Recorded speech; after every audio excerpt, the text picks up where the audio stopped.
Assalamualaikum warahmatullahi wabarakatuh. Waalaikumsalam warahmatullahi wabarakatuh. Okey, sebelum mulakan kelas, mari kita baca doa sebelum belajar. Okey, sama-sama baca doa. Bismillahirrahmanirrahim. Allahumma ftah alaina hikmataka wanshur alaina min khazaini rahmatika ya arhamar rahimin. Rabbi shrah li sadri wa yassir li amri wahlul 'uqdatam min lisani yafqahu qawli. Amin. Okey, jadi buka buku teks awak muka surat 154 dan juga 155. Muka surat 154 dan 155. Hari ini kita akan belajar cara untuk membuat karangan. Muka surat 154 dan 155 kita akan buat karangan.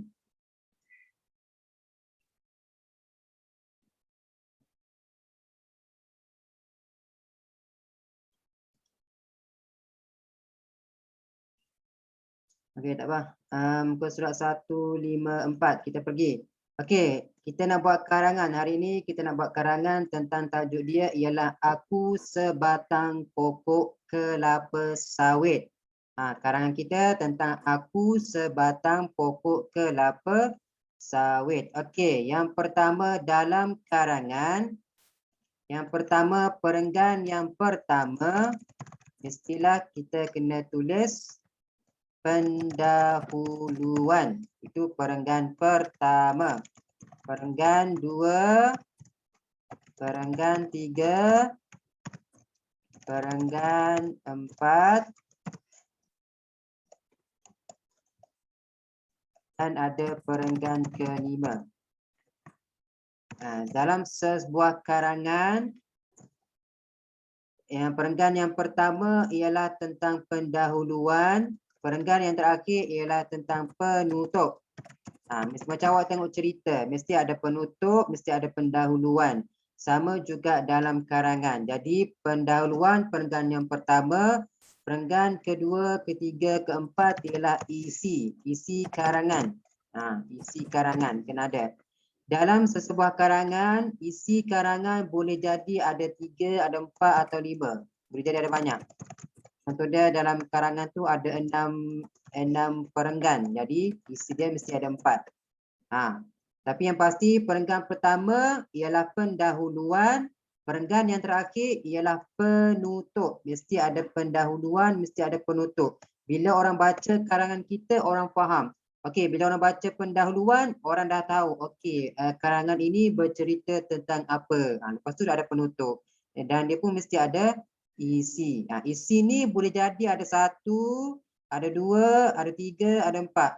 Yang paling kurang, paling minimum ialah 3 isi dalam sebuah karangan.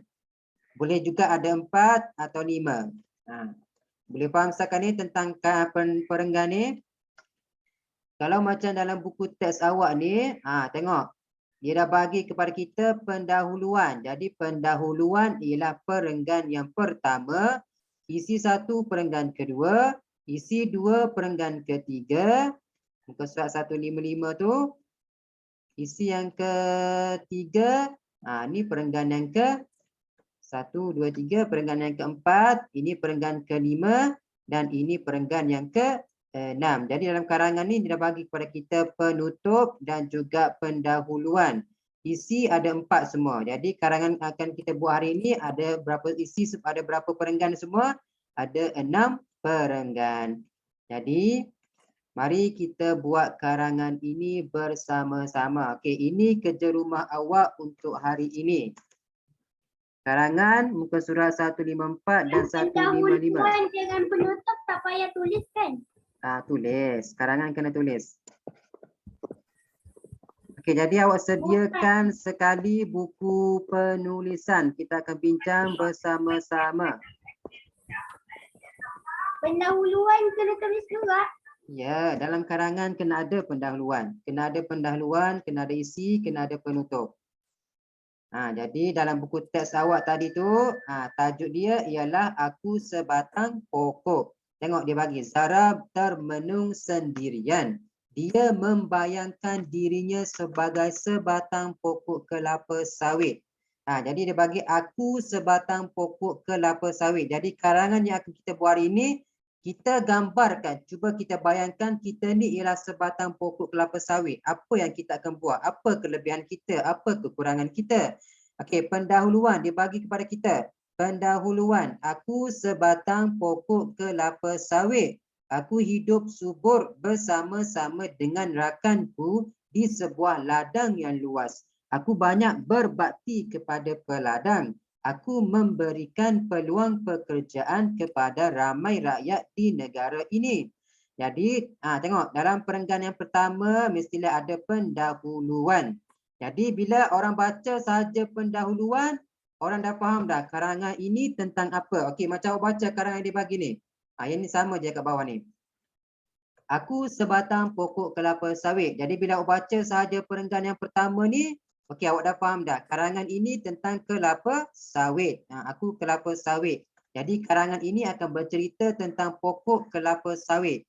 Apa dengan apa pokok kelapa sawit? Kenapa dengan pokok kelapa sawit? Apa kelebihan dia? Apa kegunaan dia? Okey. Jadi kita akan baca setiap perenggan yang telah diberikan kepada kita. Jadi ingat, pendahuluan awak salin saja dulu. Salin je balik semua pendahuluan ni. Dan satu lagi, ingat muallif selalu pesan perenggan yang pertama, baris pertama setiap perenggan mestilah dijarakkan. Ini kena jarak. Baris pertama sahaja. Tengok dari baris pertama ni dia mulakan di tengah. Dia mulakan kat sini. Dia tak mulakan kat sini. Kalau awak buat macam ni salah. Yang ni tak boleh. Baris pertama setiap perenggan mestilah dia tulis ke tengah. Itu kena faham yang tu. Jangan tertukar lagi. Boleh faham setakat ni?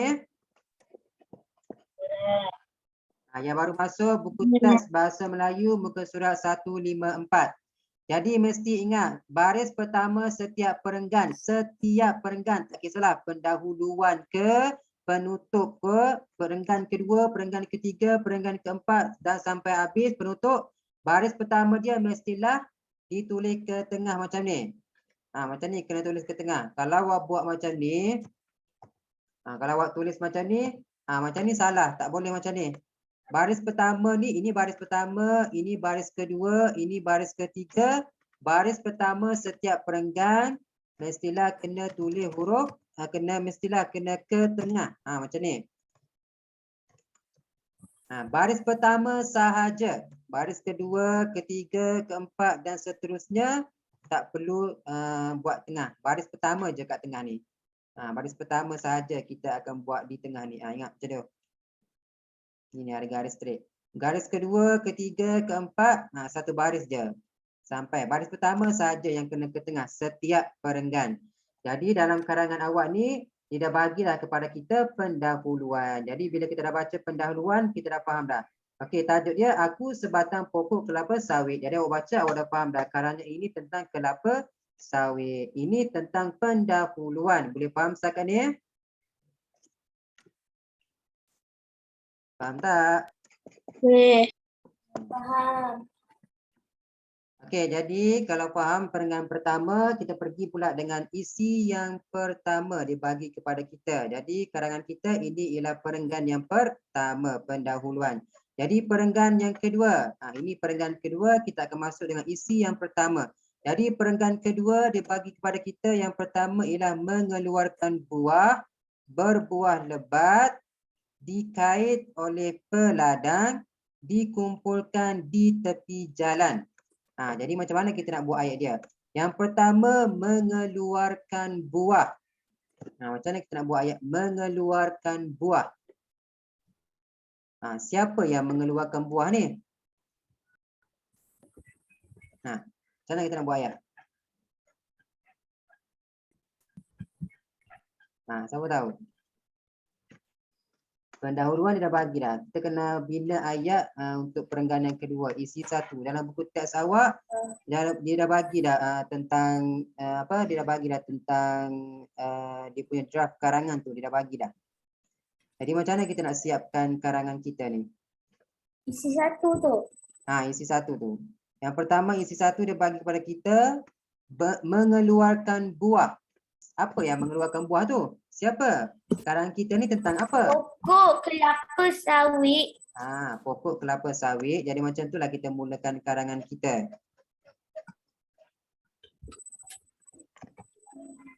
Jadi macam mana kita nak tulis dia? Macam nak tulis?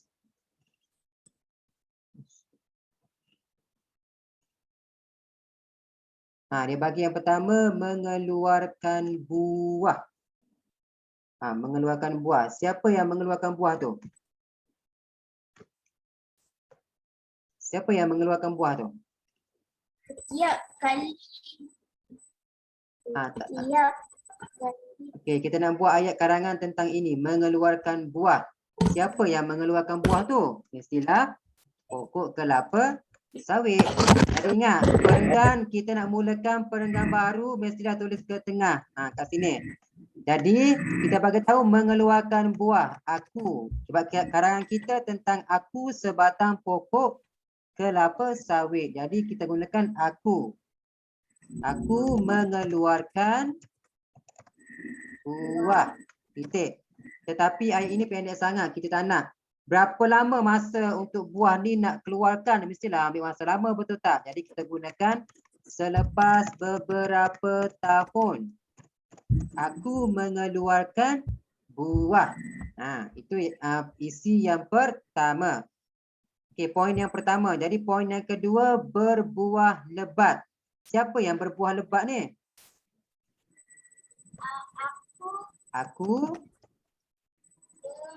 berbuah lebat. Tapi ayat ini pendek sangat. Betul tak? Kita nak bagi dia lagi cantik. Aku berbuah, kita bagi tahu dengan sangat lebat. Bagi panjang sikit ayat kita. Aku berbuah dengan sangat lebat. Itu poin yang kedua. Okey, kita masuk pula dengan poin yang ketiga. Dikait oleh peladang. Siapa yang dikait oleh peladang tu? Istilah kelapa sawit, aku kan. Tapi kita tak nak guna yang sama. Jadi kita gunakan buah-buah tu. Buah-buah kelapa sawit. Buah-buah aku. Buah-buah kelapa sawit itulah. Buah kelapa sawit dia tu. Buah-buah aku dikait oleh peladang. Itu poin yang pertama, poin yang ketiga. Jadi kita masuk dengan pula poin yang keempat. Dikumpulkan di tepi jalan. Maksudnya selepas saja, tengok dalam gambar ni. Dia kena kait, lepas kena kait, dia pun kumpul kat tepi jalan. Bila kumpul dekat tepi jalan, mestilah pekerja dia pun datang ambil. Itu maksudnya dikumpulkan. Jadi kita dah buat yang ini, kita dah buat yang ini, kita dah buat ini. Kita nak buat yang ini. Dikumpulkan di tepi jalan. Jadi kita sambung, kita gabung je terus. Yang ini kita dah buat dikait oleh peladang. Poin yang ketiga, kita masuk terus dikumpulkan di tepi jalan. Maksudnya buah-buah aku dikait oleh peladang, lalu pokok kelapa sawit. Lalu dikumpulkan di tepi jalan. Itu kita gabungkan dia. Kita masukkan kata hubung. Kata hubung lalu. Ini poin yang ketiga, dikait oleh peladang. Ini poin yang keempat, dikumpulkan di tepi jalan. Jadi poin yang ini kita gabungkan dia dengan kata hubung.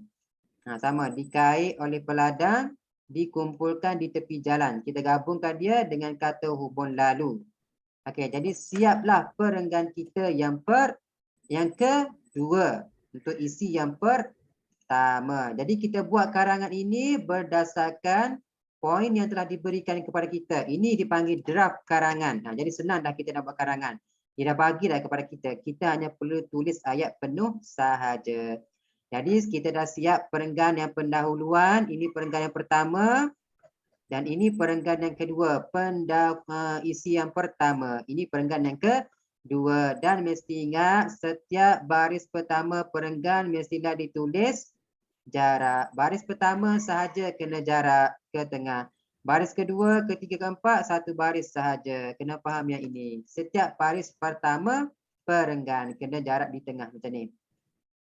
Boleh faham setakat ni? Boleh ya? Ini kerja rumah awak untuk hari ni. Nanti kalau tak faham, awak boleh tanya. Kalau awak sempat salin cepat-cepat. Okey, jadi kita dah siap perenggan pertama, perenggan yang kedua. Jadi kita masuk pula dengan perenggan yang ketiga, isi yang kedua. Perenggan yang ketiga, isi yang kedua. Yang pertama dibagi kepada kita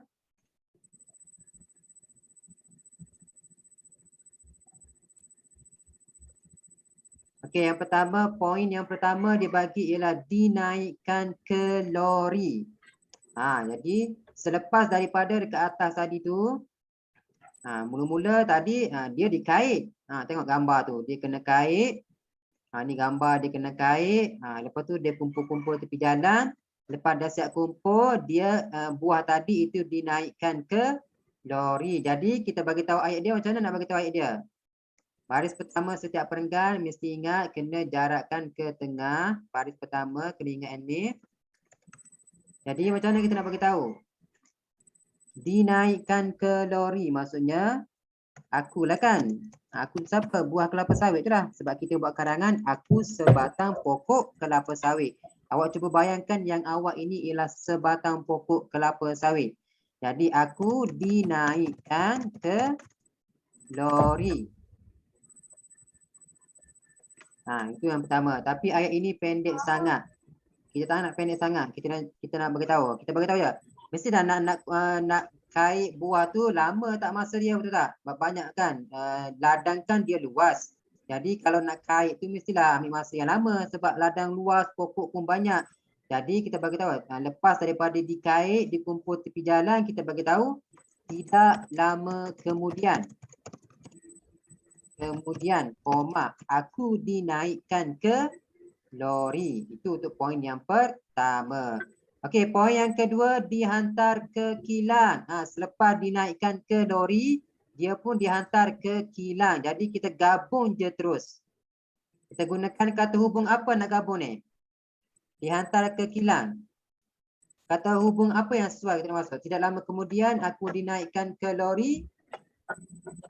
Ke lori. Nak gunakan kata hubung apa? Lalu dihantar ke kilang.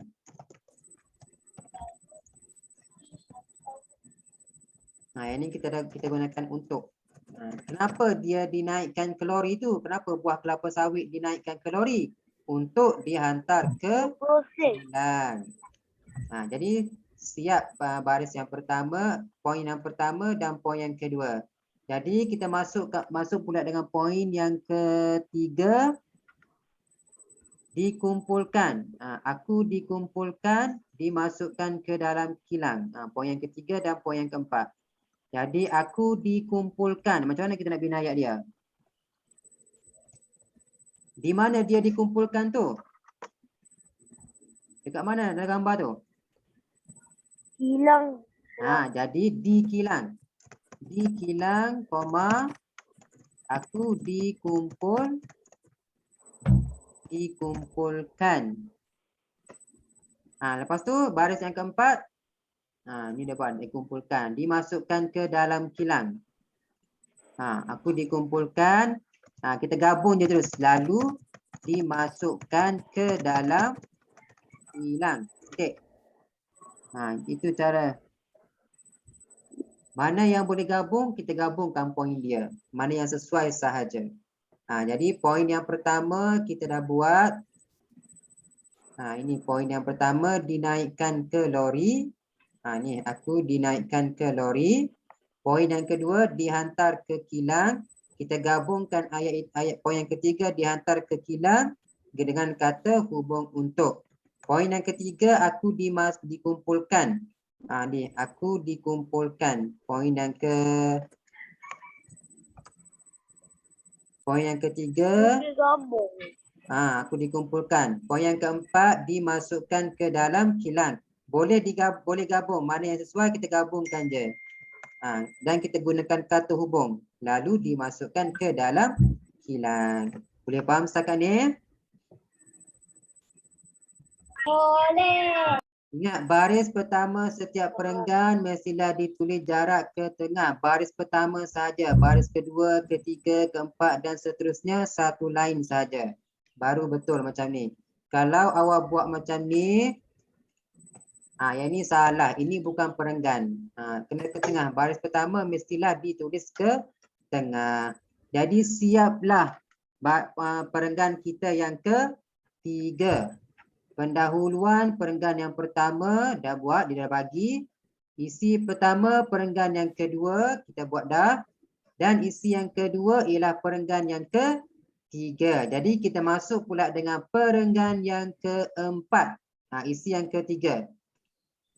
Tengok dia bagi tahu produk utama minyak masak. Tengok minyak kelapa sawit, apa yang kita boleh hasilkan daripada dia. Kalau contoh pokok, kita boleh gunakan pokok untuk buat kertas. Kalau kelapa sawit, buah kelapa sawit, kita boleh gunakan untuk membuat minyak masak. Dia bagi dah gambar, tengok gambar hilang ni, minyak masak, semua minyak masak. Minyak masak yang awak gunakan, yang mak awak gunakan untuk memasak, menggoreng ayam semua bagai tu, hasil dia datang daripada pokok kelapa sawit. Daripada pokok kelapa sawit tu diproses menjadi minyak masak. Jadi macam mana kita nak gunakan produk utama minyak masak? Siapa produk utama tu lah? Mestilah buah kelapa sawit. Buah aku. Perenggan baris pertama kena tulis ke tengah. Buah aku. Produk utama minyak masak diproses menjadi minyak masak yang menjadi produk utama. Titik. Produk utama minyak masak. Buah aku diproses menjadi minyak masak yang menjadi produk utama. Kita tukarkan sikit ayat dia tu. Jadi itu poin yang pertama. Kita dah siapkan poin yang pertama. Jadi masuk pula dengan poin yang kedua. Dijual di pasar raya. Siapa yang dijual di pasar raya ni? Mestilah siapa yang dijual tu? Mestilah minyak kelapa sawit. Jadi kita gunakan aku dijual di pasar raya. Tapi ayat ini pendek je. Kita nak bagi dia panjang sikit. Apa yang sesuai kita nak bagi? Tengok minyak kelapa sawit ni diletakkan di dalam apa ni? Dalam apa ni? Dalam apa ni? Dia letak dalam apa ni? Kenapa tu? Ni plastik kan ni? Dalam apa tu? Botol. Botol. Jadi kita gunakan botol. Setelah dibotolkan, kita bagi tahu, nak bagi ayat ini pendek je. Aku dijual di pasar raya. Ini ayat ini pendek sangat. Kita nak bagi dia panjang sikit. Tak nak pendek sangat. Yang ini kita dah siap dia buat. Sekarang ni kita masuk dijual di pasar raya. Jadi nak bagi panjang, kita bagi tahu setelah aku dibotolkan. Setelah dibotolkan, aku dijual di pasar raya. Sebab tadi kan dia ada dekat kilang. Jadi nak proses kilang tu, dekat kilang tadi ada kelapa sawit, buah dia. Kita nak proseskan dia menjadi minyak kelapa sawit, minyak masak. Mestilah kita proseskan dia di kilang. Bukan kat kedai kita buat. Yang dekat kedai awak beli tu, itu yang dah siap dibotolkan, yang dah siap dah diproses menjadi minyak masak. Jadi kita dah buat baris yang isi yang pertama, poin yang pertama, poin yang kedua kita dah buat dah. Poin yang pertama ini. Minyak masak, produk utama. Minyak masak, produk utama. Poin yang kedua, aku dijual di pasar raya. Jadi kita masuk pula dengan poin yang ketiga, dibeli oleh seorang wanita. Siapa yang dibeli ni? Istilah. Siapa yang dibeli ni?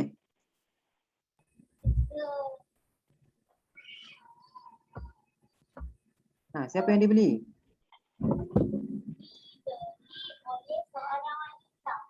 Jadi aku. Aku dibeli oleh seorang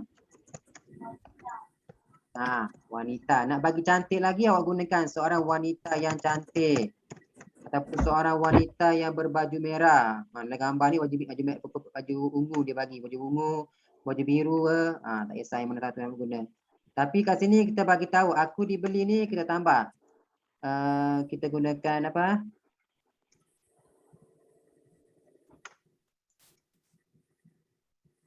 Di kedai lah kan, di pasar raya lah kan benda tu dijual. Di pasar raya, aku dibeli oleh seorang wanita yang cantik.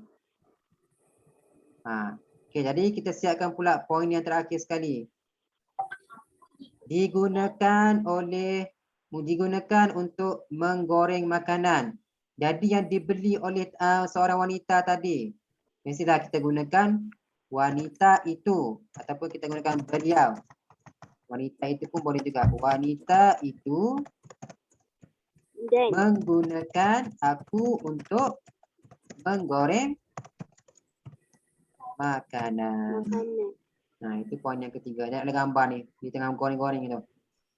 Jadi siaplah perenggan kita yang ke 1, 2, 3, 4. Perenggan yang keempat. Baris yang pertama, produk minyak utama, minyak masak. Ini poin dia. Poin yang pertama, minyak masak, produk utama. Yang kedua, dijual di pasar raya. Dijual di pasar raya. Ini poin yang kedua. Poin yang ketiga, dibeli oleh seorang wanita. Dibeli oleh seorang wanita. Digunakan untuk menggoreng makanan. Menggoreng makanan. Kita tukar ayat dia. Menggunakan aku untuk menggoreng makanan. Boleh faham setakat ni? Boleh. Okay, kita ada masa 7 minit lagi. Okey, mari kita siapkan perenggan yang seterusnya. Okey, ini perenggan yang keberapa dah ni? Okey, pendahuluan perenggan pertama. Ini perenggan kedua. Ini perenggan yang ketiga. Ini perenggan yang keempat. Kita masuk pula dengan perenggan yang kelima. Perenggan yang kelima. Tengok dia bagi tahu.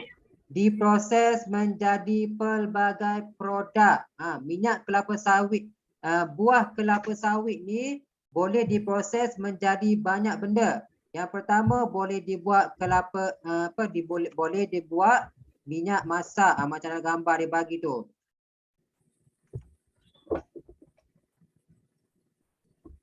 Macam dalam gambar dia bagi kat kita tu. Tengok. Daripada kelapa sawit boleh diproses menjadi minyak masak, boleh menjadi sabun, boleh jadi lilin, boleh jadi tempat sabun basuh kain tu. Majrin. Ini majrin. Majrin yang awak makan tu hasil dia datang daripada pokok kelapa sawit. Jadi mari kita siapkan. Kita ada 6 minit lagi. Diproses menjadi pelbagai produk. Kita nak buat poin yang pertama. Diproses menjadi pelbagai produk. Siapa yang diproses menjadi pelbagai produk ni? Mestilah kelapa sawit. Aku kan. Aku ingat baris pertama mestilah di tengah. Aku diproses menjadi pelbagai produk. Okey, macam dekat atas tadi, minyak masak ni diproses menjadi minyak, buah kelapa sawit diproses menjadi minyak masak. Jadi kita gunakan ayat dia, selain minyak masak. Nak bagi sedap lagi. Selain minyak masak, aku diproses menjadi pelbagai produk. Produk apa? Yang pertamanya ada lilin, ada sabun, ada margarin, ada dekat atas tu ada minyak masak. Jadi yang poin yang kedua banyak kegunaannya. Jadi produk minyak masak ni ada banyak kegunaannya. Jadi kita gunakan produk aku banyak kegunaannya kepada siapa? Kepada siapa kegunaan dia? Istilah kepada manusia. Kita yang gunakan margarin, sabun, minyak masak, lilin, kita yang gunakan. Jadi produk aku banyak kegunaannya kepada kehidupan manusia. Kita nak mandi, kita pakai sabun. Nak memasak, kita pakai minyak masak. Nak makan roti, kita gunakan margarin. Nak mandi, kalau tak ada elektrik, tak ada gelap je, kita gunakan lilin untuk cahaya. Okey, poin yang ketiga, minyak masak dan margarin. Ini salah satu produk yang telah dihasilkan, produk minyak kelapa sawit. Produk kelapa sawit yang dihasilkan. Contoh dia bagi, kita nak buat ayat tentang minyak masak dan margarin. Produk selain minyak masak, aku diproses menjadi pelbagai produk. Produk aku banyak kegunaannya kepada kehidupan manusia. Antaranya ialah aku telah dijadikan minyak masak dan margarin. Titik. Jadi poin yang ketiga, yang terakhir sekali, sabun dan lilin. Jadi kita boleh gunakan ayat dia, aku juga diproses menjadi sabun dan lilin. Titik. Habis poin kita. Poin yang pertama, diproses menjadi pelbagai produk. Diproses menjadi pelbagai produk. Poin yang kedua, banyak kegunaannya. Banyak kegunaannya. Poin yang ketiga, minyak masak dan margarin. Poin yang ketiga, kita gunakan minyak masak dan margarin. Dan poin yang terakhir, sabun dan lilin. Senang dah kita nak buat karangan sebab dia dah bagi dah kepada kita draft. Dia yang bagi dalam bentuk poin je. Tugas kita ialah untuk tulis dalam bentuk ayat yang penuh. Jadi siaplah perenggan kita yang ke 1, 2, 3, 4, 5. Isi keempat ini ialah perenggan yang ke-5. Jadi habislah karangan kita. Perenggan yang terakhir sekali, dia dah bagi dah kepada kita. Jadi kita tak perlu buat dah. Perenggan yang terakhir sekali dia bagi kepada kita. Ni, aku bangga. Ni dia bagi dah. Aku berasa bangga kerana dapat membantu kehidupan manusia. Selain menghasilkan pelbagai barangan kegunaan harian, aku juga mampu memberikan peluang pekerjaan kepada manusia. Ekonomi negara juga akan meningkat. Jadi siaplah karangan kita. Ini perenggan yang ke-7. Penutup, ya. Margarin tu apa? Margarin tu apa? Awak tak kenal margarin? Dalam gambar ni ada ni. Ni margarin. Margarin tu batu. Margarin yang awak gunakan nak kalau awak nak memasak, sebelum nak masak tu awak letak margarin tu, tak nak bagi hangus cepat, ataupun awak gunakan margarin untuk buat kek, letak roti ke. Margarin ni makanan, kita boleh makan. Daripada buah kelapa sawit tu kita boleh makan dia, jadikan dia margarin. Jadi siaplah karangan kita. Boleh faham setakat ni? Jadi kalau awak tulis balik karangan awak tadi tu, maka inilah hasil dia. Tajuk dia, aku sebatang pokok kelapa sawit. Ya, Alifan? Malim. Ya. Ya, Alifan? Yang perenggan tadi tu. Perenggan mana? Buat sikit je lagi. Okey, tak apa. Mohon ditenangkan sekali lagi. Okey, jadi ini ialah pendahuluan. Perenggan yang pertama. Ingat, baris pertama perenggan kena tulis ke tepi. Ini isi yang pertama. Ini isi yang kedua. Ini isi yang ketiga. Ini isi yang keempat. Dan ini yang penutup. Awak nak tanya yang mana? Perenggan ke berapa? Isi ke berapa, Alifan? Jadi kerja rumah awak ini, inilah karangan dia. Jadi nanti awak cuba buat balik karangan tadi. Kita dah bincang dah bersama-sama. Okey, kita ada kurang daripada 1 minit. Nanti lepas ni kelas akan berhenti secara automatik. Setakat inilah saja kelas kita untuk petengah pagi ini. Kita jangan lupa siapkan karangan awak. Dah siap nanti hantar pada muadim. Jadi kita tutup kelas kita dengan baca surah Wal-As. Bismillahirrahmanirrahim. Wal-As innal insana lafi khusr illa alladhina amanu wa amilus solihati wa tawasaw bil haqqi